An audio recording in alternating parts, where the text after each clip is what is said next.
Hello दोस्तों, नमस्कार। Exist academy में आप सभी का हार्दिक स्वागत एवं हार्दिक अभिनंदन है। कैसे हैं आप सभी? उम्मीद करते हैं आप सभी बहुत अच्छे होंगे, ज़बरदस्त होंगे और आप लोगों की तैयारी बहुत ही बेहतर तरीके से चल रही होगी। चलिए आज हम लोग एक करंट से रिलेटेड टॉपिक को अच्छे से समझते हैं।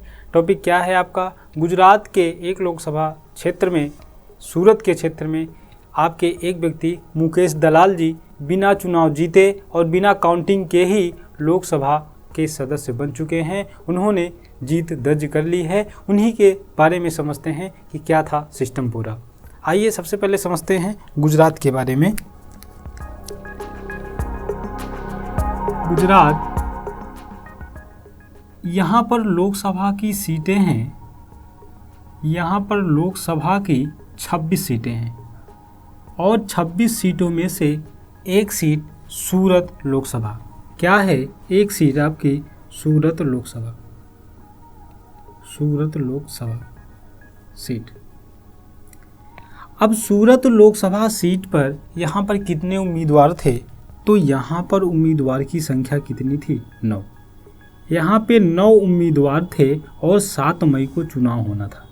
9 उम्मीदवार थे जिसमें से एक आपके बीजेपी के थे और बीजेपी के एक उम्मीदवार का नाम क्या है? बीजेपी के उम्मीदवार का नाम है मुकेश दलाल। आइए समझते हैं दूसरी बात को। कांग्रेस के एक व्यक्ति आपके कौन हैं? तो कांग्रेस के एक व्यक्ति हैं नीलेश कुंभानी। कौन है? नीलेश कुंभानी। बाकी के जो बचे सदस्य हैं, 7 सदस्य हैं, यह निर्दलीय सदस्य हैं। 7 सदस्य क्या हैं? निर्दलीय सदस्य। इतनी सी बात में किसी को कोई प्रॉब्लम नहीं हुई होगी। आइए बात को समझते हैं। अब यहाँ पे मैटर क्या हुआ? तो कांग्रेस के कुंभानी का चुनाव अधिकारी द्वारा नामांकन रद्द कर दिया गया। अब इनका नामांकन रद्द क्यों किया गया? देखिए, जब नीलेश कुंभानी जी नामांकन किए थे तो नामांकन में 3 व्यक्ति इनके क्या थे? 3 व्यक्ति, या आप समझ सकते हैं 3 प्रस्तावक थे। कितने प्रस्तावक थे? 3 प्रस्तावक थे और तीनों ने नामांकन पर क्या किया था? साइन किया था। लेकिन चुनाव अधिकारी द्वारा इनके नामांकन को रद्द कर दिया गया क्योंकि 3 प्रस्तावक में से कोई भी एक प्रस्तावक चुनाव अधिकारी के पास पेश नहीं हो पाया। 3 प्रस्तावक कौन कौन से थे? एक तो भाई साहब के क्या थे? बहनोई थे, और दूसरे भाई साहब के कौन थे? भांजे थे, और तीसरा इनका क्या था? पार्टनर था। क्या था? पार्टनर था। और ये तीनों व्यक्ति क्या किए? ये तीनों व्यक्ति चुनाव अधिकारी के पास पेश नहीं हो पाए। जब यहाँ पर इनके साइन पर क्या मैटर हुआ? जब ये प्रस्तावक बन करके नीलेश कुंभानी के नामांकन पर तीनों लोगों ने हस्ताक्षर किया। क्या किया? हस्ताक्षर किया, साइन किया। तो इस साइन पर बीजेपी ने क्या किया? सवाल उठाया।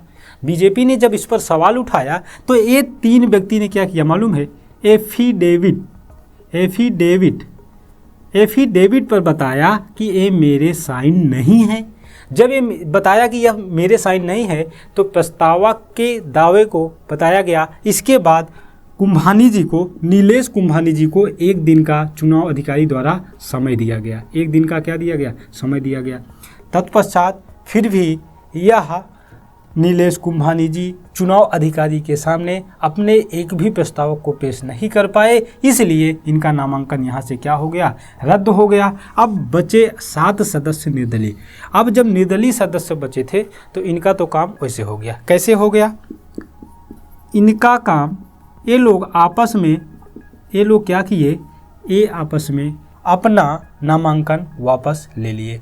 बात को समझना है कि जब यहाँ से किसी भी पार्टी के सदस्य का नामांकन समाप्त हो गया तो 7 निर्दलीय सदस्य भी अपने नामांकन वापस ले लिए। इसका मतलब है 9 उम्मीदवार में से 8 उम्मीदवार की कहानी खत्म हो गई और मुकेश दलाल जी बेचारे बच गए अकेले, जिसे हमने नाम दे दिया क्या? निर्विरोध। हमने क्या नाम दिया? निर्विरोध। तो यहाँ पर मुकेश दलाल जी बिना चुनाव के लोकसभा सदस्य बन गए। क्या बातें समझ में आई? और यह बीजेपी के पहले ऐसे व्यक्ति हैं जो बिना चुनाव हुए और बिना काउंटिंग हुए पहले सांसद बने हैं। क्या इतनी सी बात आप लोगों को समझ में आई? यह था आपका कंप्लीट मुद्दा। आइए एक बात को और समझ लेते हैं। चुनाव आयोग के हैंडबुक में ऐसा जिक्र किया गया है कि किसी भी क्षेत्र से यदि एक ही प्रत्याशी है, किसी भी क्षेत्र से यदि एक उम्मीदवार या एक प्रत्याशी है, कुछ व्यक्ति या निर्दलीय सदस्य अपने नामांकन वापस लेने के 1 घंटे बाद चुनाव आयोग वह इकलौते व्यक्ति को विजयी घोषित कर सकता है। क्या यह बातें आप लोगों को समझ में आई? शायद आप लोगों को यह इतनी सी बात बेहतर तरीके से समझ में आई होगी। आपको यह चीज़ें समझ में आई हैं तो चैनल को लाइक करें, शेयर करें और कमेंट करना ना भूलें। Okay, thank you.